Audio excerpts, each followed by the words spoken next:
CEE Central Europe Explained,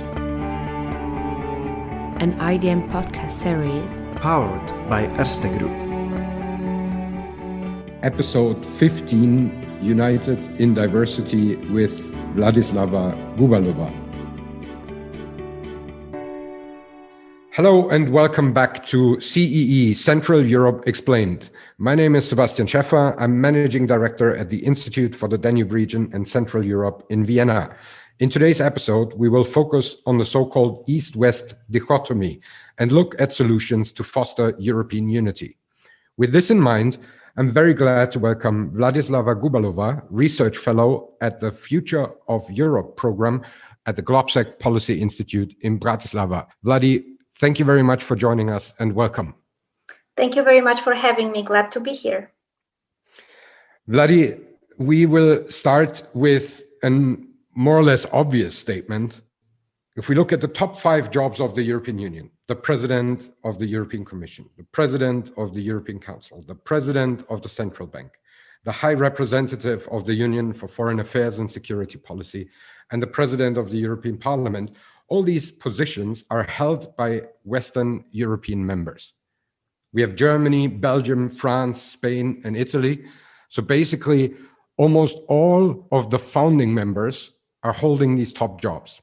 We have had a discussion about this when we talked about the study that actually Globsec was doing, already analyzing the previous situation in the European Union. And even after the new Commission came into office, nothing has changed. No Central and Eastern European member country is filling the top positions in the European Union. Why are these top positions only held by representatives of these so-called old member states? Does the European Union need these old member states to take control? And isn't this something that creates a hierarchy that we don't want to have in the European Union? Thank you. A very, very highly charged question, I would say. It certainly creates some kind of a dividing line, right? We do talk about West-East dichotomy quite a bit. Unfortunately, we keep seeing that those lines continue to exist. And not only they continue to exist, but as you pointed out, through these top jobs that are held solely by Western European member states or founding members, so history in mind here, it shows that there are somewhat divisive lines, or these balances are continuing and they are not being dealt with. Right, and let's keep in mind that there is a sense that these days Central Europe has been seen as a troublemaker, not as a constructive contributor towards the future challenges of Europe. And it's seen through such lenses in the EU institutions and in many Western member states as well. And then on the other hand, we see that Central and Eastern Europe continues to see itself not as an equally treated partner, often dismissed and not consulted. So this balance, as you pointed out, these top European institutional jobs, is really another easily used argument towards unequal partnership. And just to boost the numbers of the obvious that you said, there was recently a study that came out just 2 weeks ago by the European Democracy Consulting. And when they measured, it really shows that in the top appointments, Central and Eastern Europeans are holding only 2.5% and 2% respectively of these jobs. So the equality is certainly non-existing. We will have to be careful in not promoting or increasing these divisions, even if it comes to top jobs or administrative jobs, institutional jobs, and further on the line within the European Union. Thank you. Now, when we follow up with this, also all institutions of the European Union are more or less based in Western European member countries.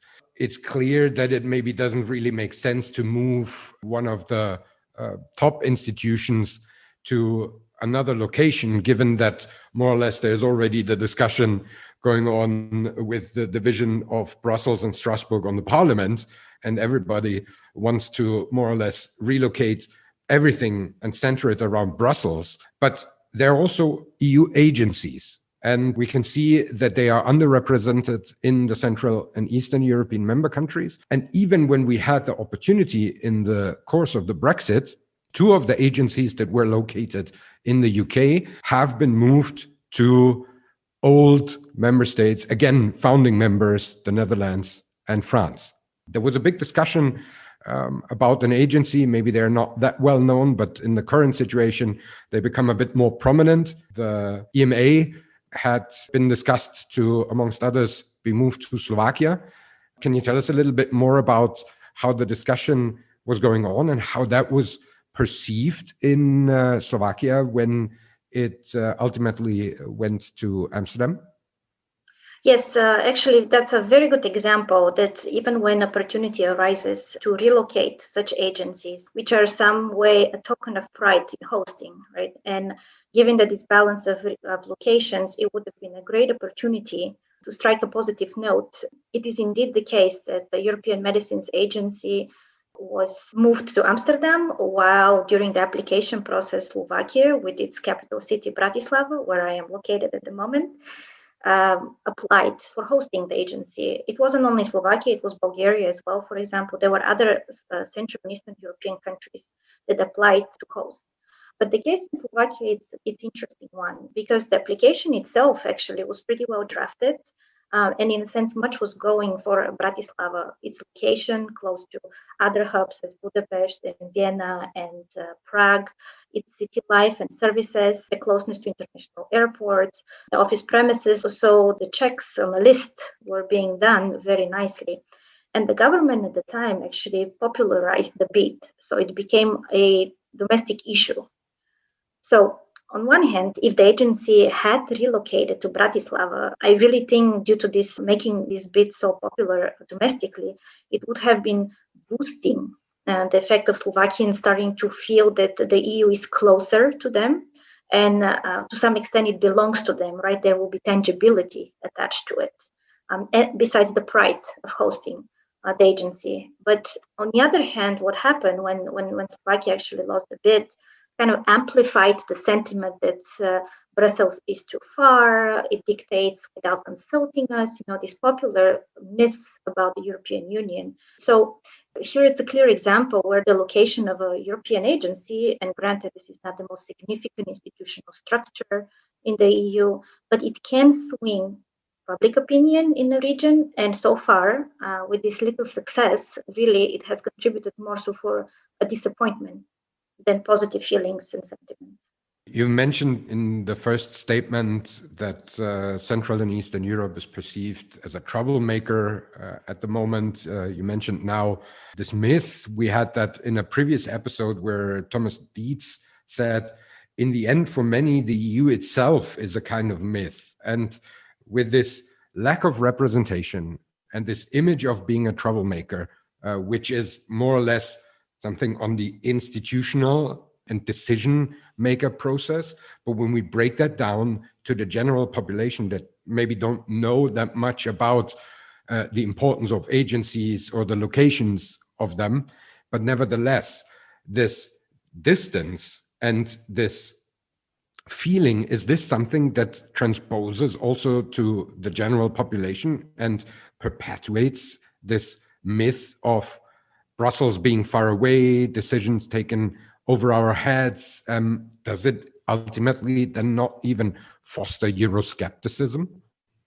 I think that it certainly gives ammunition to those who promote myths about the EU. It increases mistrust.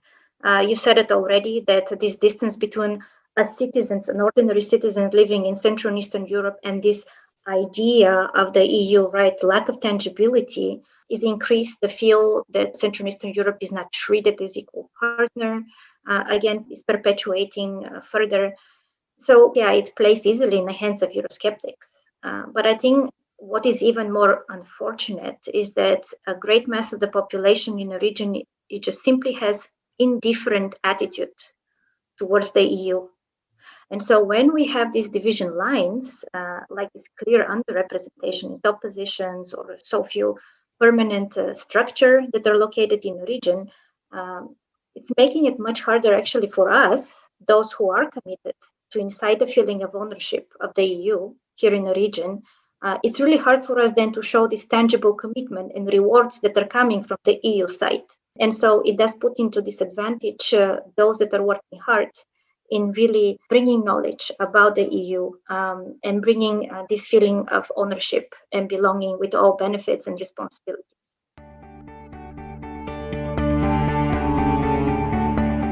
When we take these points that we have talked about and think about what is, on the other hand, possible from the side of the Central and Eastern European member states, when we see that these positions are not filled, when we see that this distance exists, when we see that institutions are not moving closer to the citizens of the Central and Eastern European member states, is there something that the countries themselves and the citizens themselves could do to help overcoming this divide? Certainly. I think that in this case, in instance, both sides needs to be proactive, right? The Central and Eastern European governments, as well as the EU. So let's start with the EU, and let's flip your question a little bit. Now, on the side of the EU, there needs to be a political will, right, to stop doing business as usual. And this being namely the top positions to be occupied by Western Europeans or founding members. We have one exception, right, Donald Tusk, for one cycle, to make this pretty much 2.2%, 2.5% of top jobs occupied by Central and Eastern Europeans. But what we need to see is, let me say it this way, a modernization on the HR side of the EU, right? This can send a very important and positive signals to the region. And I think that there needs to be a very much focused and conscious effort to train, encourage, and promote the personnel from the Central and Eastern European countries in the EU administration, right? So there needs to be a clear goal to try to achieve a balance. So then needs to go on the EU side, we're talking about political will, right? So for the top positions, and also a will from the institutional and administrative side to ensure that the personnel coming from these countries are capable to represent the EU institutions from a lower level to the highest level. Now, with that said, and you pointed out very, very correctly, that we cannot have the governments here in the region just to stay idle and expect this one-way fix, right? To the opposite. Let's be more active. This should be our motto in the region. Let's propose constructive ideas. Let's lead some European initiatives, right? This is also a way to own something European and promote it the right way at home, as politicians usually do want to do so, right, for domestic reasons. It can increase the enthusiasm about being a European citizen, and it can score highly on the domestic front. So we need to think a little bit more strategic, how we can provide these constructive ideas and lead these initiatives, be it connecting to maybe European defense, connecting to foreign policy. Why not talk about the global strategy, maybe thinking about some kind of a health union. These are just a few examples coming out. This activism, it will also work domestically, but it will work on the EU level. And then this political will and this change or modernization of thinking about who can take these top jobs, who can lead Europe, can change in time. And with that, also the influence, constructive influence of Central and Eastern Europe can come along. And with that, then we can start talking about erasing some of these divisional lines that exist between West and East. Thank you very much. So to finish up, that means we should get away from the traditional focus on the German-French motor and diversify more, maybe even have some sort of decentralization away from Brussels, but also into the regions. When we look at the new member states and with Brexit, there is also a power shift. And you mentioned now Donald Tusk held the position for 2 terms, 5 years as president of the European Council. We had also Jerzy Buzek as president of the parliament. both from Poland, which is, again, the biggest country of these Central and Eastern European member states. Wouldn't you say we also should see that we diversify also with the little bit smaller countries in the region? And is there maybe a possibility to build bridges with the newer and older, but medium-sized, I don't want to say it's small member countries and big member countries, but it's something that we can foster on that level, looking especially towards Austria and Slovakia in that sense? No doubt. And this is when during the first wave of the COVID pandemic, we saw actually already this type of groupings re-emerging or emerging new ones, and namely talking, about this cooperation between Austria, Slovakia, and the Czech Republic, for example. This became much more lively and active on the more regional scale when dealing and coordinating with the pandemic measures. This was in the spring.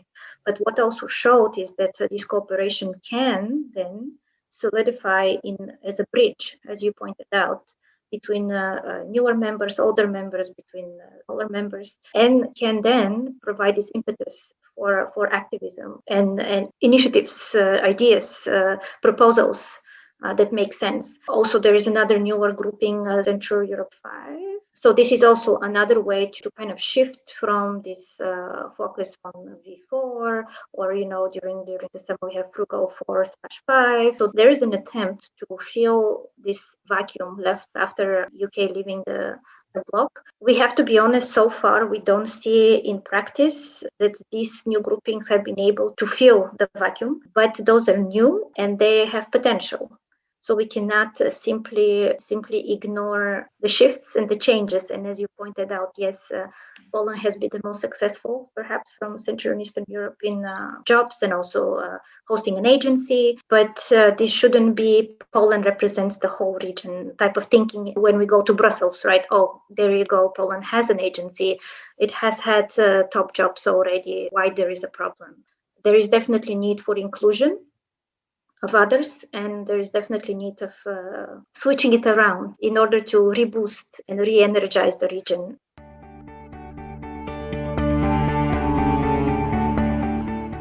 Vladi, thank you very much for your input and the expertise that you shared with us. We actually shared an office back in 2018 when I did a little bit of research on these minilateralisms. I think we should continue not only informing about this, but also the cooperation between our two institutions. Always a pleasure to talk to you. Thank you, everyone, for listening. This was CEE, Central Europe Explained, United in Diversity, an IDM podcast series powered by Erste Group. We are looking forward to the next episode. See you soon. And thank you very much, Vladi. Thank you for having me. IDM Podcast. Institut für den Donauraum und Mitteleuropa. Institute for the Danube region and Central Europe. European Perspectives. Regional Actions. Cooperation and expertise since 1953.